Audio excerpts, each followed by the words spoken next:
জয় শ্রীকৃষ্ণ। রাধে রাধে।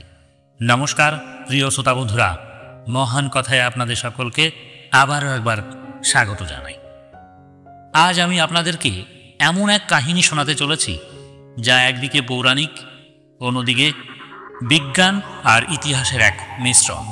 হ্যাঁ বন্ধুরা, আমি কথা বলছি সমুদ্রের তলদেশে হাজার হাজার বছর পুরানো ভগবান শ্রী রামচন্দ্রের তৈরি করা সেই সেতু, যাকে আমরা রাম সেতু বলে জানি।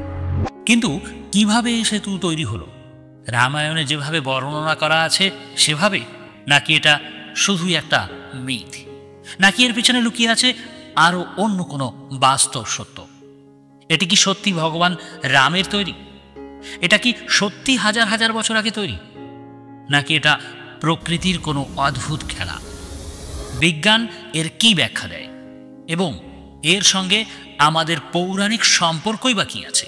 আজ আমরা জানব এই রহস্যময় রাম সেতুর সব তথ্য, যা আপনাকে বিস্মিত করবে। তো চলুন সময়ের পর্দা সরিয়ে আমরা এই সেতুর সব রহস্য উদ্ঘাটন করার চেষ্টা করি। তবে তার আগে বলবো, ভালোবেসে বলুন জয় শ্রীরাম। প্রথমেই আমরা এর পৌরাণিক প্রেক্ষাপট কি সেটা জানার চেষ্টা করি। রাম সেতু, যাকে আমরা আদামস ব্রিজ বলেও চিনি, এটি ভারত এবং শ্রীলঙ্কার মধ্যে অবস্থিত একটি চুনাপাথরের প্রাকৃতিক গঠন। কিন্তু এই সেতুর গুরুত্ব কেবল ভৌগোলিক নয়, এটি মিশে রয়েছে আমাদের সংস্কৃতি, ধর্ম এবং ইতিহাসের গভীরে। হিন্দু মহাকাব্য রামায়ণে বর্ণিত আছে, যখন লঙ্কাপতি রাবণ মাতা সীতাকে হরণ করেন, তখন ভগবান শ্রীরাম তার ভাই লক্ষ্মণ এবং হনুমানের সাহায্যে সীতাকে উদ্ধারের পরিকল্পনা করেন। লঙ্কার পথ সমুদ্র দিয়ে ঢাকা থাকায় সেখানে পৌঁছানোর জন্য একটি সেতু তৈরির প্রয়োজন হয়। ভগবান রাম তখন বানর সেনাপতি নল এবং নীলকে নির্দেশ দেন এবং তারা বানর সেনার সাহায্যে বিশাল সেতু তৈরি করেন। এই সেতুটি নাকি ভাসমান পাথর দিয়ে তৈরি হয়েছিল, যেখানে প্রতিটি পাথরে রাম নাম লেখা ছিল, আর এই রাম নাম লেখা পাথর অনায়াসে জলে ভাসত। এই সেতুর সাহায্যে রাম এবং তার সেনা লঙ্কায় পৌঁছে রাবণকে পরাজিত করেন এবং দেবী সীতাকে উদ্ধার করেন। কিন্তু প্রশ্ন হলো, এটি কি সত্যি মানুষের তৈরি, নাকি প্রাকৃতিকভাবে তৈরি হওয়া একটি সেতু? পুরাণে রামের তৈরি সেতুর বর্ণনা, সেটাই আমরা জানব। রামায়ণ অনুসারে শ্রীরামচন্দ্র তার ভক্ত হনুমান এবং বানর সেনার সাহায্যে সমুদ্রের উপর দিয়ে এই সেতুটি নির্মাণ করেন। বলা হয় এই সেতুটি নির্মাণ করতে ব্যবহৃত হয়েছিল এক বিশেষ ধরনের পাথর, যা জলে ভাসত। কিন্তু বিজ্ঞান কি বলছে? বিজ্ঞানীরা বলছেন এই অঞ্চলটি প্রাকৃতিক চুনাপাথর এবং বালি দ্বারা গঠিত। তবে এই সেতুর গঠন মানুষকে ভাবিয়ে তোলে। এর দৈর্ঘ্য প্রায় 48 কিলোমিটার এবং এটি ঠিক সেই পথেই রয়েছে যা রামায়ণে বর্ণিত হয়েছে। কবির বর্ণনায় এই সেতু 5 দিন ধরে 48 কিলোমিটার দীর্ঘ এবং 3 মাইল চওড়া আকারে তৈরি হয়। পুরাণ, ঐতিহাসিক ও বৈজ্ঞানিক দৃষ্টিকোণ কি বলছে? এখন প্রশ্ন হলো, এই সেতু কি সত্যিই ছিল? 2002 সালে নাসার স্যাটেলাইট চিত্রে একটি রহস্যজনক সেতুর কাঠামো ধরা পড়ে, যা ভারতের রামেশ্বরম থেকে শ্রীলঙ্কার মান্নার দ্বীপ পর্যন্ত প্রসারিত। এই কাঠামোটি মোটামুটি 48 কিলোমিটার দীর্ঘ এবং 3 কিলোমিটার চওড়া, এবং এটি সমুদ্রের নিচে থাকা প্রাচীন একটি পথ বলেই মনে করা হয়। নাসা এটিকে প্রাকৃতিক ভূতাত্ত্বিক কাঠামো হিসাবে ব্যাখ্যা করলেও অনেক গবেষক মনে করেন এটা মানব সৃষ্ট। বিশেষজ্ঞরা বলছেন এই পথটি প্রায় 7000 বছর পুরানো। ভারতের আর্কিওলজিক্যাল সার্ভে ASI এবং বিভিন্ন সমুদ্রবিদ্যা গবেষণায় দেখা গিয়েছে যে এই সেতুর নিচের স্তরটি প্রাকৃতিকভাবে তৈরি, কিন্তু এর উপরের স্তরটি মানুষের হাতে তৈরি বলেই মনে হয়। তবে এর আকৃতি ও অবস্থান প্রশ্ন তুলেছে, কেন এটি এমনভাবে তৈরি হয়েছে যা রামায়ণের বর্ণনার সঙ্গে মিলে যায়? অন্যদিকে পুরাণে বলা হয়েছে যে এটি ছিল একটি মানব সৃষ্ট সেতু। আর এই দ্বন্দ্বই রামের সেতুকে অর্থাৎ রাম সেতুকে আরও রহস্যময় করে তুলেছে। বিজ্ঞান বনাম পৌরাণিক কাহিনী। রাম সেতুর রহস্য নিয়ে বিজ্ঞান এবং পৌরাণিক কাহিনীর মধ্যে দীর্ঘদিন ধরে বিতর্ক চলছে। বিজ্ঞানীরা বলছেন এই সেতু প্রাকৃতিক প্রবাল এবং বালির স্তূপ হতে পারে, যা হাজার হাজার বছর ধরে জমে এই আকৃতি পেয়েছে। কিন্তু প্রশ্ন হলো, যদি এটি প্রাকৃতিক হয় তবে কিভাবে এত সুনিপুণভাবে একটি পথের আকারে তৈরি হলো, একটি সেতুর আকারে তৈরি হলো? এখানেই পৌরাণিক কাহিনী বলছে ভাসমান পাথরগুলো ছিল পিউমিস স্টোন বা আগ্নেয়গিরি থেকে উৎপন্ন এক ধরনের পাথর, যা জলের থেকেও হালকা। বিজ্ঞানীরা একে সমর্থন করছেন, কারণ পিউমিস স্টোন প্রকৃতপক্ষে জলে ভাসতে পারে। তবে এর আকৃতি ও অবস্থান প্রশ্ন তুলেছে।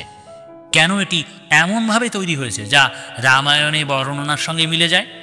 কেনই বা পাথরে রাম নাম লিখে দিলে জলে ভাসত? এই সেতুর বয়স ও তার প্রমাণ। এই সেতুর বয়স সম্পর্কে বিভিন্ন মতামত রয়েছে।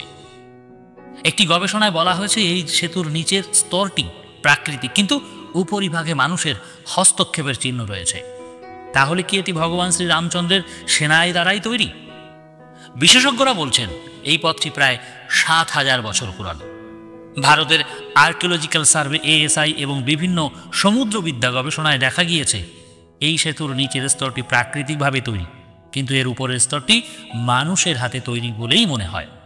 গবেষণায় আরও পাওয়া যায় এই পাথরগুলোর বয়স ৫,০০০ থেকে ৭,০০০ বছরের মধ্যে, এবং সেগুলি দূরের কোনো স্থান থেকে নিয়ে আসা হয়েছে।